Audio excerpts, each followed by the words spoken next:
So that gives us about 48 days here until Easter, and that should be passed. And I still, there's a lot of people that would disagree with me on this, even people that I have good relationships with and are, my business partner, Max, he doesn't think that there's going to be price appreciation on XRP before the Clarity Act. I think that there is going to be.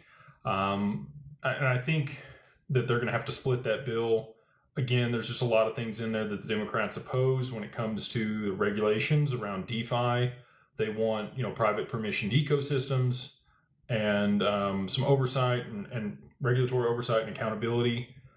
I kind of agree with a lot of the points that they brought up, to be honest with you. I mean, you got to take it with a grain of salt. Obviously, we're a wealth manager.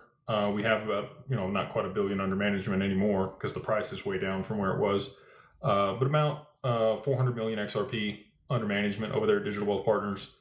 And so, I'm kind of in favor of some regulatory oversight. I think you need some accountability. The way that I think the lending protocol in the XRPL will work is there's going to be 4 people involved, right? And I think this is probably similar to how it's going to work on a lot of the DeFi stuff. You've got a borrower and a lender. So somebody wants to put up, whatever it is, whatever the issued asset is, or XRP, and then the other person gets whatever it is on the other side of that transaction. So if you want to borrow ROUSD against XRP, you've got those 2 parties that are willing to contribute to the pool and earn an interest rate, and somebody's willing to pay that interest rate to be able to get that loan. You probably need a broker. And for over-collateralized loans, that's how DeFi has worked a lot up to this point, is you put your stuff in there, it gets lent out, or you're borrowing against your stuff and it's over-collateralized and you get, the stable coin, whatever it is. If you want traditional loans done through this protocol, and I think people will want that. I think banks and institutions will be, looking to use this.